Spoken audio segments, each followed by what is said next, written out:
It's Lucifer, so pretty damn airtight base. Not much he can do. The the graveyard and the crypt are out in front.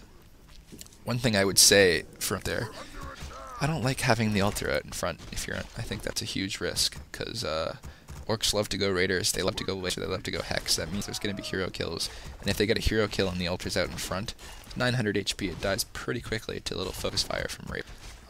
You can't repair because of acolytes, so just something to keep in mind. I think it should be as protected as your shop, if possible. If you had built Ziggurat to the right of the first one, you could put the altar where that second zig just went up, and I think that'd be a much better location. But anyways, this is Lucifer. I'm not going to tell him how to play. Looking at Grubby, again, the reason he's creeping, first of all, critic. You need crit to do damage to the fiends, the windwalk damage. I mean, I'm not saying you should always creep first, but I think it's helpful. And the windwalk damage is pretty much negligible and cancelled out by coil, and then they're doing damage to your Death Knight, to your Blade Master when they buy the dust. Also, Lucifer sent a skeleton warrior to the marketplace, and it's just chilling in front of the marketplace. And you're gonna be like, well, what's he doing that for? On this map, the Blade Master can solo creep that Ogre Magi and get a pretty damn good item in Potion of Greater Invulnerability, Potion of Greater Healing, Potion of Mana. What else? I forgot the Wand of Mana Stealing or whatever it is. Pretty useless. Roar Scroll. All of those are pretty useful items. If you just have to sell it, it's an extra 200 gold. Anyways, here is the interesting fault, I think, that in Lucifer's build. First of all, I mentioned early on what creep routes Undead usually takes, and I guess he was thinking surprise Grubby and creep the shop for level 3. But the thing is, his timing is such that he gets to the shop right at first nightfall, which is exactly when the boots become available. So the Blade Master is going to be there no matter what. And that means that Grubby gets that creep kill. I guess Lucifer was a little careless. And he gets the item. And here you see some really nice path blocking with the LS Grunt coming out. Just good play by Grubby, and a big mistake by Lucifer, because now he's wasted 2 coils. He's got a lot of weak fiends. His Death Knight's taking damage. And any damage he does to the grunts right now, or any damage he does to the Blade Master, is going to get cancelled out by healing salves. Whereas Lucifer can't heal his Death Knight without Unholy Aura, without Potion Healing, without statues. Since he's not tier 2, that leaves Unholy Aura and Blight. He doesn't have level 2, so it only leaves Blight. So it forces him to be that much more passive in his creeping and in his playstyle. The more you can force the undead to be passive, the better chance you have of winning the game. And one thing I'm going to draw your attention to, for the longest time in this game, Lucifer doesn't even pass the halfway point of the map with his army, whereas Grubby spends the majority of time on Lucifer's side of the map with his army. And you think about like soccer, and like they actually keep that statistic in soccer, like who spent more time with the ball, like who had the ball in in their possession with the ball. Lucifer has the ball in his possession in this game. Grubby has the ball the entire game, and Lucifer just unfortunately for him, he's just he has no map control right now. Grubby just picked off a creep for level 3, which really sucks for Lucifer. Level 3 Blade Master is a pain because he can spend that much more time windwalked. And also, like I pointed out, his army, Lucifer's army, is still pretty weak in terms of it's strong. I don't think Grubby could straight up fight this, and he has to do his best with hit and runs and just picking off units. He tries to get us around on a fiend there, and even though he didn't anything right there, he did damage. Coil. Now that Undead doesn't have mana for coil, little things like that are really to advantage. So Lucifer's forced to retreat, and Grubby takes the creep, which is just spoils of war, right? Why not? Also, because it looks like Grubby's map hacking, and this is the difficulty in finding map hackers, is you never know if their play is just like good play, or if it's and if it's intuition, which is what this is for Grubby. He's just got incredible intuition, or if it's map hack. But anyways, you see Grubby heads straight to the marketplace. He knows that Lucy needs level 3, and he knows that this is probably the camp that'll get it for him. One thing I want to draw your attention to right now, that ensnared fiend, Lucifer had the mana to coil it and didn't until he got level 3. So he was basically waiting for the better coil before he coiled that fiend. And that's, in a nutshell, that's why Lucifer is Lucifer, and every other undead on East and West is those undeads. I mean, he still loses the Fiend, but that's just, you know, another level of play right there. Looking at Lucifer's base, like I mentioned, it's going to be he's going Citadel very quickly. Part of that is he wants the Lich, and he's also going to want delayed Destros. He's sending the Scout skeletons to the Orc expansion. He doesn't even need to do that. He knows that expansion is going up.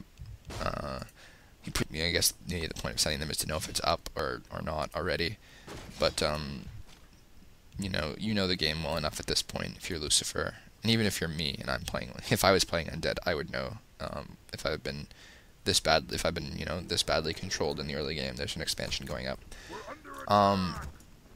He can't really fight either right now. I mean, even if he had, I mean, his army's back to pretty much full health. His mana's regenerating.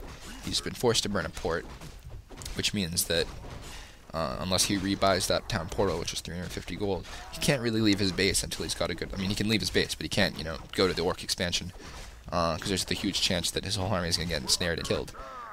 So losing port early on, that's like the Archmage losing his port early on. It becomes fair game for hero kills, for Fiend kills. He can't really run versus ensnare. What does he do? Another detail to point out: Grubby knew Lucy was in his base, so he was solo creeping with the Blade Master while creeping the Shadow Hunter. When you go Shadow Hunter and Torrent, when you're Orc in general in almost all matchups, you need to be creeping up your second hero at tier 2 as much as you can. And part of why people go Blister these days is that he's much better at harassing the other player's army at tier 2 while you're tier 2 hero levels than the Farseer is. So something to note. Anyways, the Fiend there that got burrowed, it wasn't going to die to the Blade Master. It was burrowed because there was a Raider that was about to ensnare it. So it's another really useful aspect of burrow, and a reason you should get it if you're enough. And you're going to see Lucifer's to do this. He dodges and snares by burrowing the Fiend and then unburrowing. There are not many good examples of that in this game.